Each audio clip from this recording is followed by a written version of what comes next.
نبی صلی اللہ علیہ وسلم نے ارشاد فرمایا کہ انسان جو ہے نا ہر وقت دولت کے پیچھے بھاگتا ہے. اس وقت کراچی میں یا پنجاب میں کسی کے پاس اگر بحریہ ٹاؤن کا پلاٹ نہیں ہے تو وہ احساس کمتری سے مرا جا رہا ہے بیچارہ, پاگل ہوا ہے. اور آپ کی اطلاع کے لیے عرض ہے, میرے پاس بھی نہیں ہے الحمدللہ, مجھے تو کوئی احساس نہیں ہو رہا. مجھے تو اسکیمیں آتی ہیں گزر جاتی ہیں پتہ بھی نہیں چلتا. ابھی تک بھی نہیں پتا ریٹ کیا چل رہے ہیں پلاٹ, حالانکہ کسی نے بتایا 10,000 روپے ہیں. 10,000 کوئی ایسی بڑی چیز نہیں ہے میرے لیے کہ میں پلاٹ نہ خرید سکوں. 10,000 کی کم از کم خرید, پلاٹ تو ظاہر ہے 10,000 کا نہیں جو قرآن اندازی ہوتی ہے نا, لیکن اللہ تعالیٰ کا اتنا شکر ادا کرتا ہوں کہ اللہ تعالیٰ نے ٹینشن فری زندگی دی ہوئی ہے. میں یہ نہیں کہہ رہا کہ آپ پلاٹ نہ خریدیں آپ, ٹینشن نہ لیں پلاٹوں کی, کچھ بھی نہیں ہوتا اگر نہیں ہے. مرو گے, قبر میں جاؤ گے, ختم ہو جاؤ گے. اپنا ذاتی گھر اگر نہیں بنا سکے کوئی پریشان ہونے کی ضرورت نہیں ہے. اگر آپ پریشان ہوتے ہو کتنا بھی تقوی اختیار کر لو, اللہ کی نظر میں آپ دیندار نہیں ہو, یہ یاد رکھو. جس شخص کا دل دیواروں میں, عمارتوں میں, پلاٹوں میں, گھروں میں, بنگلوں میں, گاڑیوں میں اٹکا ہوا ہے, وہ تہجد پابندی سے پڑھ لے, داڑھی رکھ لے, شلوار ٹخنوں سے اوپر رکھ لے, حج کر لے, عمرے کر لے, اللہ کی نظر میں وہ دیندار نہیں ہے. یہ خوب یاد رکھو. آج دینداری ظاہری تو سمجھی جاتی ہے, داڑھی پجامہ ٹوپی یہ سمجھا جاتا ہے. دل سے دنیا کی محبت نکل جائے اس کا دینداری سے کوئی تعلق ہی نہیں سمجھا جاتا. گنہگار مسلمان سے اللہ کو اتنی نفرت نہیں ہے, وہ توبہ کر لے گا, لیکن دل میں اگر دنیا کی محبت گھسی ہوئی ہے تو ویسے شخص سے اللہ کو محبت نہیں ہوتی. صحابہ کرام میں جو سب سے بڑی خصوصیت تھی وہ کیا تھی کہ وہ دنیا سے محبت نہیں کرتے تھے, تبھی ان کے لیے دنیا خرچ کرنا آسان. حضرت ابو طلحہ انصاری رضی اللہ تعالی عنہ نبی کے پاس آئے, عرض کیا کہ یا رسول اللہ, اللہ نے قرآن میں ارشاد فرمایا ہے لن تنالوا البر حتى تنفقوا مما تحبون. یہ جو کل پارہ شروع ہوگا نا, پہلی آیت ہے اس کی, کہ اللہ فرما رہے ہیں کہ تم نیکی کی حقیقت تک اس وقت تک نہیں پہنچ سکتے جب تک محبوب چیز اللہ کی راہ میں صدقہ نہ کرو. چونی اٹھنی تو دے دیتے ہیں, وائپر جو لگا رہا ہوتا ہے نا, گاڑی کے شیشہ صاف کر رہا ہوتا ہے, 5 روپے پکڑا دیا اس کو, محبوب چیز. تو اللہ نے تو یہ فرمایا ہے. تو حضرت ابو طلحہ نے فرمایا کہ یا رسول اللہ, میری محبوب چیز میری پراپرٹی ہے. انسان کو جتنی محبت اپنی پراپرٹی سے ہوتی ہے اتنی کسی چیز سے بول لیں نہیں. اور وہ پراپرٹی جو کما کے دے رہی ہو اس سے تو پاگلوں جیسی محبت کرتا ہے.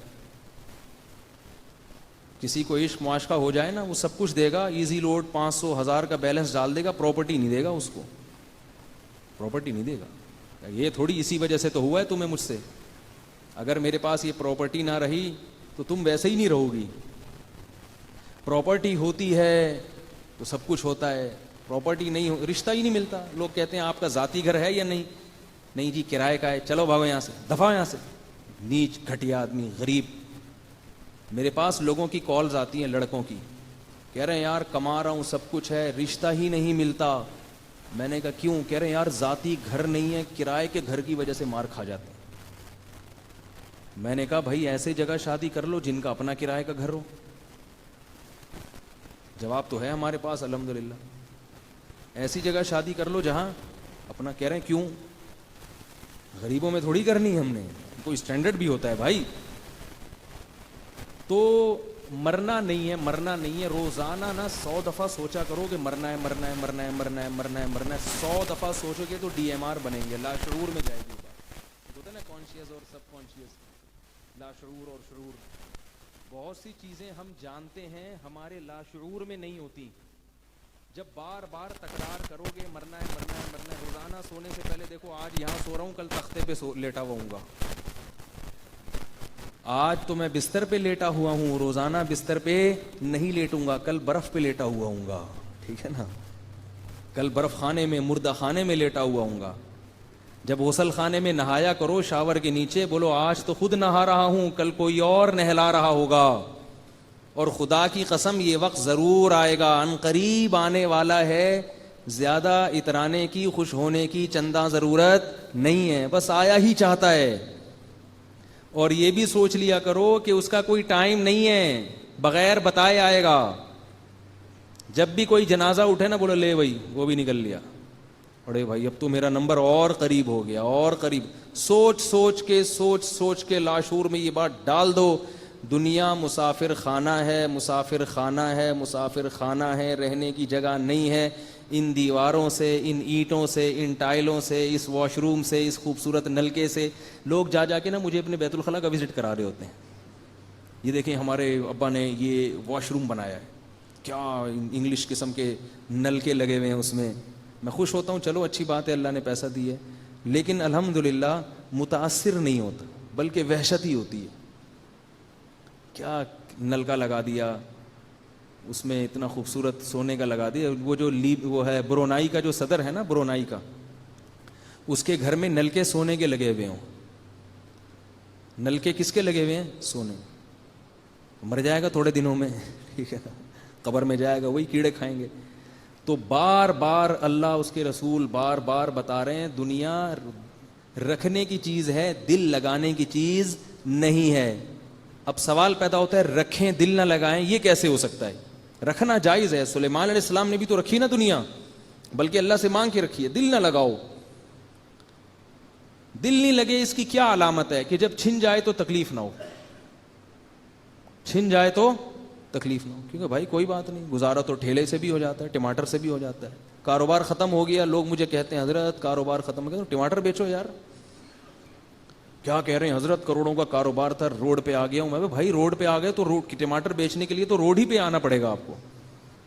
ٹماٹر بیچو، آوازیں لگاؤ، خربوزے بیچو، خربوزہ میں خریدوں گا سب سے پہلے، خربوزہ 3 کلو، پرچیاں پڑی ہوئی میری جیب میں، خربوزے کھاؤ، خربوزے بیچو۔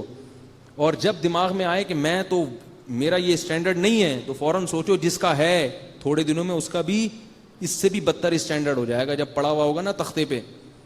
میں نے پچھلی دفعہ واقعہ نہیں سنایا تھا آپ لوگوں کو، چائنا میں ہمارے ایک جاننے والے نے بتایا کہ ایک پاکستانی ہے، چائنا کی کسی جہاز کی کمپنی کا شیئر ہولڈر ہے، سب سے زیادہ شیئر اس کے تھے، تو کمپنی کا مالک وہ تھا، اور عمر اس کی 40-45 سال۔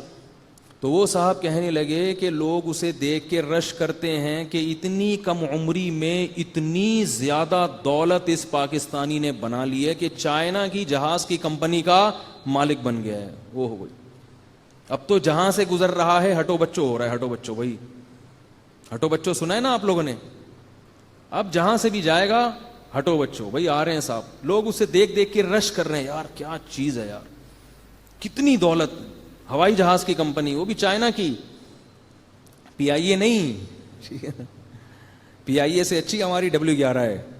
میں اسلام آباد سے کراچی آ رہا تھا پی آئی اے میں، اب شاید سنا تھوڑی صحیح ہو گئی، یہ چند مہینے پہلے کی بات ہے۔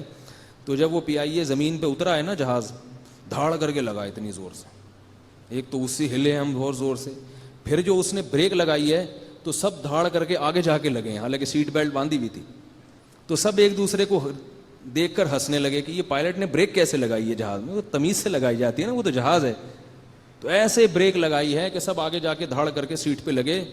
تو مجھے بھی ہنسی آ گئی، میرے ساتھ والا جو بندہ بیٹھا تو اس کو بھی، تو میں نے اس سے کہا W11 کا مزہ آیا بھائی، پیسے جہاز کے خرچ ہوئے، ٹکٹ، مزہ کس کا ہے؟ W11 کا، ٹھیک ہے۔ تو یہ پاکستان میں الحمدللہ سہولت ہے کہ آپ کو W11 کا مزہ ہر جگہ آ جاتا ہے۔ خیر، تو وہ جو چائنا کی کمپنی کے مالک تھے، وہ صاحب نے مجھے بتایا کہ بڑے دولت مند ہیں، یہ وہ دیکھو وغیرہ وغیرہ، بات آئی گئی ہو گئی۔ ایک دن ان کا فون آیا کہ حضرت وہ جو مالک تھے وہ ایئرپورٹ پہ کھڑے ہوئے تھے، ان کو اٹیک ہوا، دھڑام سے گرے اور آن دا اسپاٹ مر گئے، کھڑے کھڑے گرے ہیں اور مر گئے۔ میں نے کہا دیکھ لو، ہم اچھے رہ گئے کہ نہیں رہ گئے؟ کیا خیال ہے، ہم زیادہ اچھے رہ گئے؟ ہم ابھی بھی جی رہے ہیں، پکوڑے کھا رہے ہیں، سموسے کھا رہے ہیں افطاری میں، سحری میں پراٹھے پھوڑ رہے ہیں، ٹھیک ہے نا، ہم زیادہ اچھے رہ گئے بھائی؟ تو اللہ کا شکر ادا کرو یار، ہم نہیں مرے، تھوڑے دن اور ان نعمتوں سے لذتوں سے فائدہ اٹھا لیں. اور اگر اعمال اچھے ہیں تو آخرت وہ تو اللہ ہی جانتا ہے اعمال اچھے ہیں یا نہیں ہیں, لیکن اگر بالفرض اچھے ہیں تو آخرت اور اچھی ہوگی. نہیں اچھے ہیں تو توبہ کرنے کا اللہ نے موقع دیا ہوا ہے بھائی, اس کو تو موقع نہیں ہے, وہ تو مر گیا, وہ تو مر گیا, اس کے پاس تو نماز کا ٹائم نہیں ہے, زکوٰۃ کا ٹائم نہیں ہے, تو بھائی بہت بڑا سیٹ ہے نا, نماز پڑھنے کہاں سے جائے گا, وہ ٹائم نہیں ہے بھائی. میں بھائی اتنا بڑی کمپنی ہے میری, آج میٹنگ ہے, آج جو ہے وہ بلایا ہے مجھے, اور آج یہ ہے اور آج وہاں جانا ہے, ٹائم کہاں ہے نماز. تراویح تو بہت دور کی بات ہے بھائی, نماز کا ٹائم نہیں ہوتا, روزہ رکھنے کا ٹائم نہیں ہوتا. ڈاکٹر نے منع کیا کہ آپ روزہ رکھیں گے تو پتلے ہو جائیں گے, تو اتنے پیسے کس بات کے جب روزہ ہی رکھنا ہے. دھڑام سے مر گیا. اب آپ کے ذہن میں شیطان ایک وسوسہ ڈالے گا کہ بھائی اس نے اپنی صحت کی حفاظت نہیں کی ہوگی اس لیے مر گیا. ایسا نہیں ہے, جس کے پاس غیر ضروری دولت ہوتی ہے نا اس کو دنیا سے محبت بھی بہت زیادہ ہوتی ہے, وہ صحت کی حفاظت کی فکر بھی بہت زیادہ کرتے ہیں.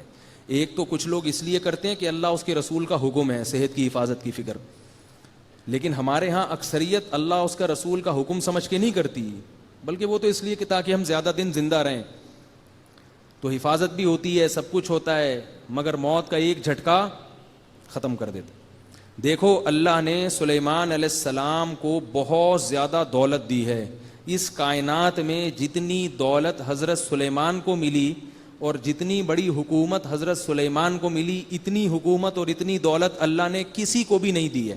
بات سننا ذرا, میں کہنا کیا چاہ رہا ہوں خوب غور سے سمجھیں, کیونکہ سلیمان علیہ السلام جیسی حکومت کسی کو بھی نہیں ملی, یہ قرآن سے ثابت ہے. ان جیسی دولت کسی کو بھی نہیں ملی, لیکن ان جیسی موت بھی کسی کی نہیں ہوئی. اللہ کے پیغمبر ہیں, بیٹھے ہوئے ہیں, جنات سے تعمیراتی کام لے رہے ہیں, عصا ہاتھ میں ہے اور ایسے سیدھے بیٹھے ہوئے ہیں, نگرانی کر رہے ہیں کہ بھئی مزدوروں سے نا کہ کام کرو. اور ان کے تصور میں بھی نہیں ہے کہ ابھی میری موت آنے والی ہے, کیونکہ جس کو پتا ہوتا ہے نا موت آنے والی ہے, خاص طور پہ پیغمبر کو, وہ تو سارے کام لپیٹ کے کیا کریں گے, عبادت میں لگ جائیں گے, وصیت کرنا شروع کر دیں گے, بھائی بس کام ابھی ذرا سمجھو, روکو ذرا, میں اپنا نائب خلیفہ کسی کو بنا رہا ہوں, ذرا صبر کرو.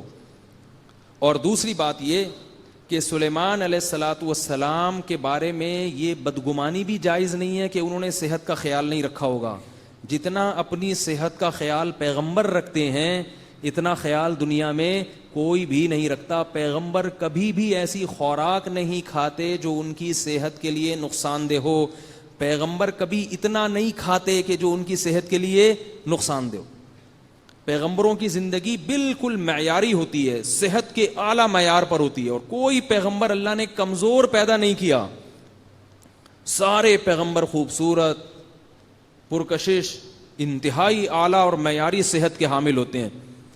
تو اب مجھے بتاؤ, سلیمان علیہ السلام لاٹھی ایسے ہاتھ میں رکھ کے, ٹیک لگا کے, اور نگرانی کر رہے ہیں, اور اللہ فرماتے ہیں موت کا فرشتہ آیا اور روح قبض کر کے چلا گیا. ایسے منٹوں میں روح قبض کی ہے کہ وہ اسی طرح ہی پڑے رہے ہیں, بس ایسے بیٹھے میں, اور موت آ گئی, کیونکہ ٹیک لگی ہوئی تھی, گرے نہیں. اور جنات یہ سمجھ رہے تھے کہ سلیمان علیہ السلام نگرانی کر رہے ہیں, کیونکہ انبیاء کی جب موت واقع ہوتی ہے تو ان کے جسم میں تغیر نہیں ہوتا, انبیاء کی باڈی محفوظ رہتی ہے, اس میں کوئی تغیر نہیں آتا. اسی وجہ سے نبی صلی اللہ علیہ وسلم کو دیر سے دفنایا گیا ہے, کہ جلدی دفنا دیتے تو خلافت میں اختلاف ہو سکتا تھا.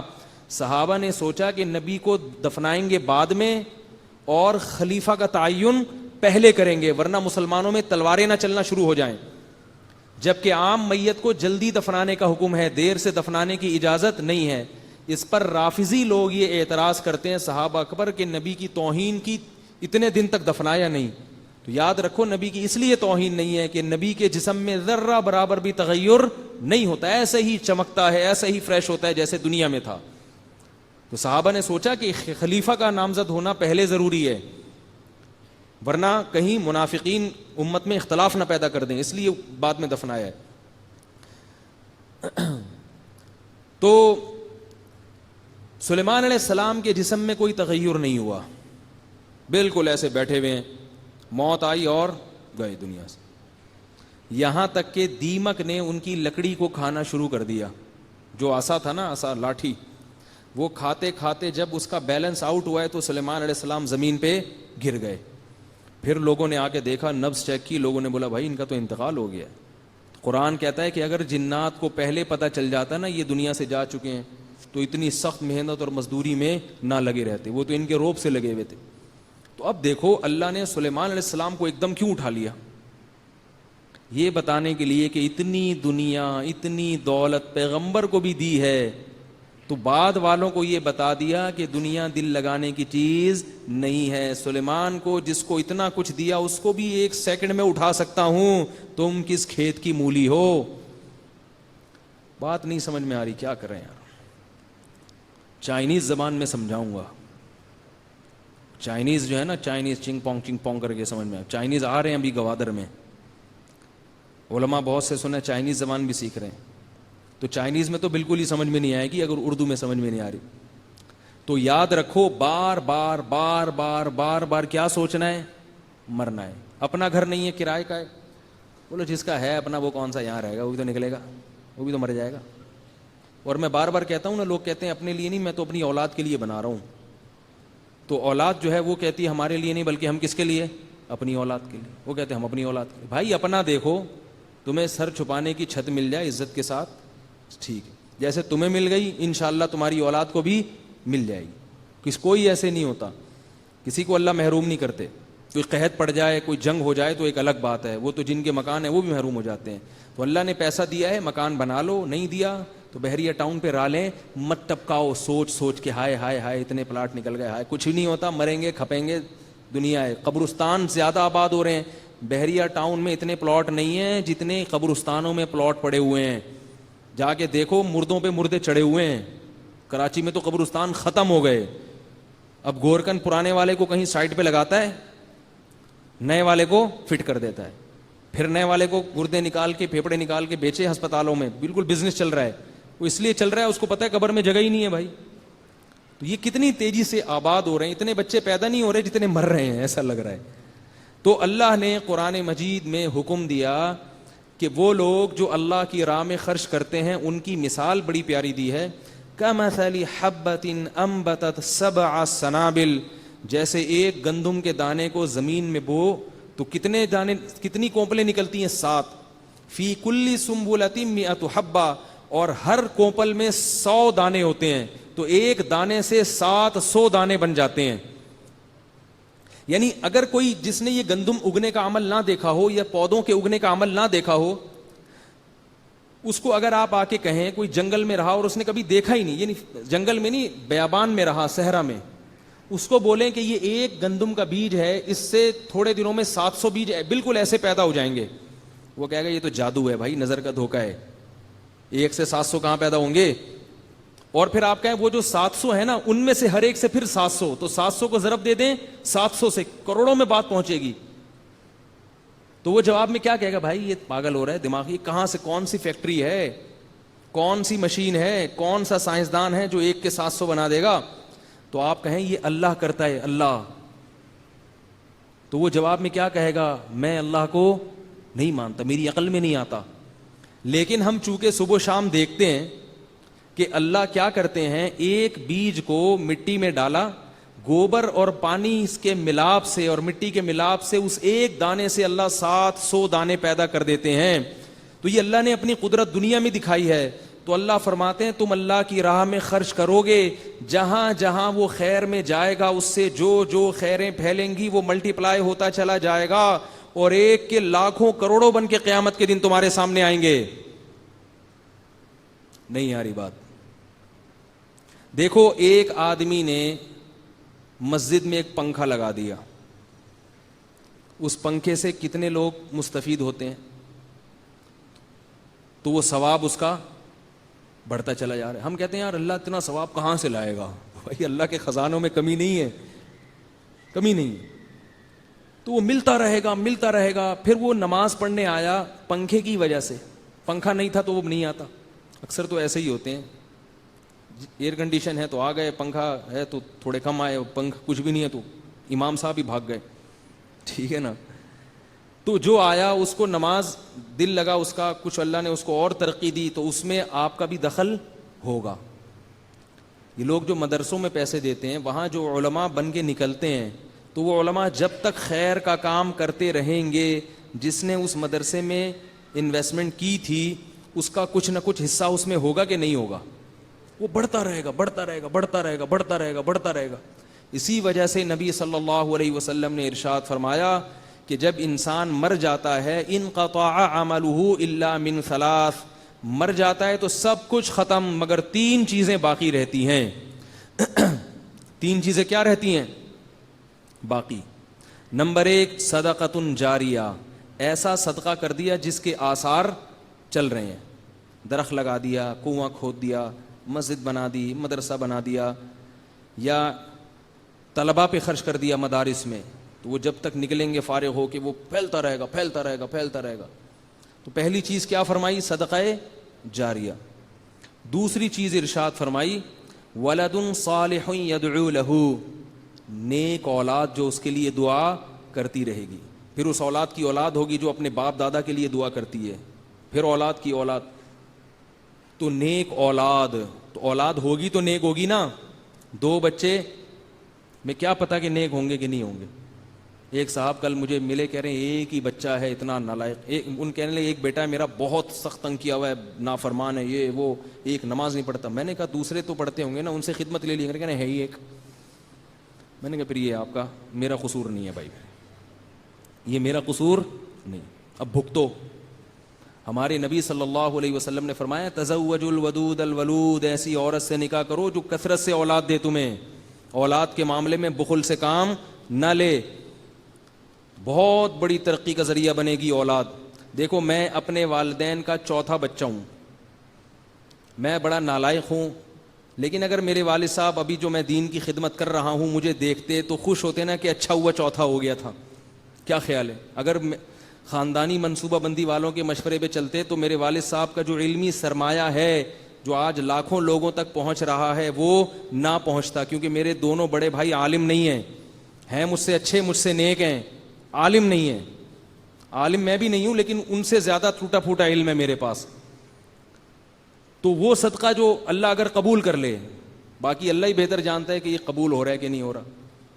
تو لا تدرون ایہم اقرب لکم نفعا، اللہ فرماتے ہیں تمہیں معلوم نہیں ہے کہ تمہاری کون سی والی اولاد تمہارے لیے نفع کا ذریعہ بن جائے، کون سی والی اولاد تمہارے لیے فائدے اور نفع کا ذریعہ بن جائے، کسی کو پتہ نہیں ہے. اس لیے یہودیوں کی باتوں میں مت آیا کرو. تو سلیمان کیا عرض کر رہا تھا میں کہ کیا بات چل رہی تھی؟ ہاں صدقہ جاریہ او علم ينتفع به، یا وہ علم جس سے فائدہ اٹھایا جائے. علم چھوڑ کے چلا گیا کوئی، جیسے کسی نے علم کی بات کسی کو بتا دی تو اس نے آگے بتا دی، اس نے آگے بتا دی، یا آپ نے کسی کو، جیسے تبلیغ والے نکلتے ہیں اللہ کی راہ میں، وہ لوگوں کو نکال لیتے ہیں سروزے میں. علم 2 طرح کا ہے نا، ایک فضائل کا اور ایک مسائل کا. مسائل کا علم علماء، فضائل کا علم عوام بھی بتاتی ہے. تو وہ پھیلتے پھیلتے وہ کیا ہو گیا کہ وہ، میں آپ کو عجیب واقعہ سناؤں. میں جو بیٹھا ہوں نا آج یہاں پہ، میرے استاذ جن کا جامعۃ الرشید ہے، اتنا بڑا ادارہ بنایا جس سے اللہ اتنی خیر کے کام لے رہے ہیں، وہ استاذ کیسے آئے دین پر؟ ان کے جو والد تھے، ان کے والد کو کسی غلط کیس میں جیل ہو گئی. ہوتا ہے نا کیس ہوتا ہے تو جب تک ثبوت ہو نہ ہو گورنمنٹ اٹھا کے جیل میں ڈال دیتی. وہ بری ہو گئے اس سے الحمدللہ، لیکن جب تک کیس چلا تو وہ جیل ہو گئی. جب جیل میں گئے ہیں، یہ بہت پرانی بات ہے، ان کے والد صاحب کا بھی انتقال ہو گیا. تو وہ جب جیل میں گئے ہیں تو جیل میں ایک ڈاکو ملا. وہ ڈاکو تبلیغی جماعت کے جو امیر تھے حضرت مولانا الیاس رحمۃ اللہ علیہ، ان کی صحبت اٹھائی ہوئی تھی اس ڈاکو نے. اب پتہ نہیں وہ صحیح ڈکیتی میں پکڑا گیا تھا یا غلط الزام تھا، واللہ عالم، لیکن وہ کچھ نہ کچھ ان کے پاس اٹھنا بیٹھنا تھا. تو اس نے جیل میں موقع غنیمت سمجھ کے میرے جو استاذ ہیں ان کے والد کو تبلیغ کرنا شروع کر دی. جیل میں تو کوئی بھی کام نہیں ہوتا نا، تبلیغ والے تو کوئی کام بھی ہو تو نہیں چھوڑتے آپ کو. اور جب آپ فارغ بیٹھے ہوئے ہوں وہ کہتے ہیں یہ تو بڑا ٹائٹ شکارا ہے، یہ بھی کچھ بھی نہیں کر رہا، ابھی اس کو پکڑو. وہ تو دیکھتے ہیں بھائی کون بندہ ایسا ہے جو مکھیاں مار رہا ہے بیٹھ کے، یہ اس کو تو پکڑو نا، اس کو کیوں چھوڑیں بھائی. تو وہ جیل میں ڈاکو بیٹھا تھا، اس نے کہا یہاں تو کوئی بھی کام نہیں ہے تو کیوں نہ اس پہ محنت کرو. یہ جو آیا بندہ ہمارا، محنت شروع کر دی، اتنا سمجھایا، اتنی محنت کی وہ مان کے نہیں دے رہے تھے. تو ان کو سمجھایا اچھا تم جب رہا ہو نا تو جا کے ایک دفعہ حضرت مولانا کی خدمت میں بیٹھ جانا, تھوڑا سا کام سیکھ لینا. اللہ نے کیسا رخ بدلا ہے. وہ نکلے اور حضرت کی خدمت میں گئے, تبلیغ میں وقت لگایا, پھر وقت لگایا, پوری زندگی تبدیل ہو گئی. اللہ نے اولاد بہت دی ان کو, 9 تو صرف بیٹے ہوئے ہیں ان کے, سب بیٹوں کو پھر حافظ بنایا, علم میں لگایا. تو ان کے جو دوسرے نمبر والے بیٹے تھے نا, انہوں نے علم میں اتنی ترقی کی کہ وہ پورے پاکستان میں وفاق المدارس میں ٹاپ کیا انہوں نے. کیوں؟ اس لیے کہ باپ کا تبلیغ میں وقت لگا تھا. اور لگایا کس نے؟ وہ جو جیل میں ڈاکو تھا اس نے نصیحت کی. میں حقیقت میں تھا یا نہیں تھا میں الزام نہیں لگا رہا, ہو سکتا ہے نہ ہو, لیکن کیس اس پر یہ تھا کہ ڈکیتی ہے. تو اب نتیجہ کیا نکلا؟ جب تبدیل ہوئے تو بیٹے نے اتنی ترقی کی, پھر ہمارے حضرت مفتی رشید احمد صاحب کے پاس آئے, پھر ہوتے ہوتے ہوتے آج کتنا بڑا ادارہ. حضرت مفتی محمد تقی عثمانی صاحب ان کی تعریف کرتے ہیں, وہ جب وہ بلاتے ہیں تو وہ آتے ہیں وہاں پہ, اور ان کا ہی فیض ہے کہ میں یہاں بیٹھا ہوا ہوں ممبر پہ بات کر رہا ہوں آپ کے سامنے. تو یہ سارا کریڈٹ کس کو جاتا ہے؟ وہ جو 3-4 دن کی محنت جیل میں ایک ڈاکو نے کی, اس کو پتہ بھی نہیں ہے, نہ اس کے بچوں کو پتا ہے کہ ہمارے ابا کیا. وہ تو یہ سمجھ رہا ہوگا میں نے سروزہ لگوا دیا, ختم ہو گئے, پر لگا لیا ہوگا سروزہ نے. اب کون, اس وقت فون تو تھا نہیں, ٹیلی فون. وہ اپنے گھر چلا گیا, یہ اپنے گھر چلے گئے. لیکن وہ قیامت کے دن دیکھے گا کہ جامعۃ الرشید بھی اس کے نامہ اعمال میں, بولو بھائی, لکھا ہوا ہوگا. یہ ہے وہ مثال جو اللہ تعالیٰ قرآن کریم میں دے رہے ہیں. اور اسی کو حدیث میں کیا کہا گیا؟ علم ينتفع به. اسی طرح علماء جو علم چھوڑ کر جاتے ہیں, لوگوں کے ایمان کی حفاظت کرتے ہیں. نبی صلی اللہ علیہ وسلم نے فرمایا قابل رشک صرف 2 آدمی ہیں. ایک وہ دولت مند جس کو اللہ نے دولت دی اور وہ خیر کے کاموں میں لٹاتا ہے, اور ایک وہ عالم جس کو اللہ نے علم دیا اور وہ لوگوں کو واضح و نصیحت کرتا ہے, ہدایت کی باتیں بتاتا ہے. فرمایا ان 2 کے علاوہ کوئی قابل رشک نہیں ہے. مطلب یہ کہ یہ نہیں کہ کوئی اور قابل رشک نہیں ہے. حدیث میں حس کا مطلب ہوتا ہے, مفہوم مخالف معتبر نہیں ہوتا. مطلب یہ کہ حقیقی معنوں میں یہی 2 قابل رشک ہیں, کیونکہ ان کی خیریں بہت ہیں. تو غریب آدمی دولت مند کو دیکھ کے یہ کہے کہ کاش میرے پاس دولت ہوتی تو میں بھی ایسی خیر میں خرچ کرتا.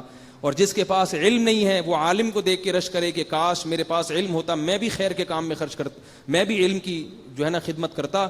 تو یہ وہ 2 شخص ہیں جن کے بارے میں نبی صلی اللہ علیہ وسلم نے فرمایا. تو اللہ نے کیا فرمایا کہ وہ لوگ جو اللہ کی راہ میں خرچ کرتے ہیں, کمثل حبۃ انبتت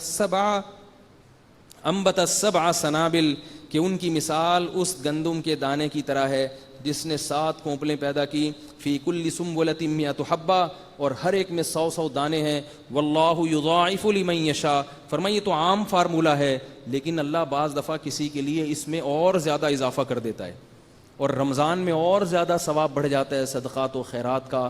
نبی صلی اللہ علیہ وسلم رمضان میں سخاوت کے دریا بن جاتے تھے, سخاوت کے دریا, حالانکہ آپ کے پاس تھا کیا.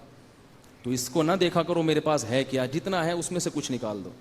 اور نبی صلی اللہ علیہ وسلم نے فرمایا انفق یا بلال ولا تخش من ذی العرش اقلال. حضرت بلال کو حکم دیا کہ اللہ کی راہ میں خرچ کرو, اور عرش والے سے غربت کا خوف مت کرو کہ وہ تمہیں غریب بنا دے گا. وہ عرش کا مالک ہے, اتنے بڑے عرش کا, تو وہ تمہیں اپنے خزانوں سے نہیں دے گا.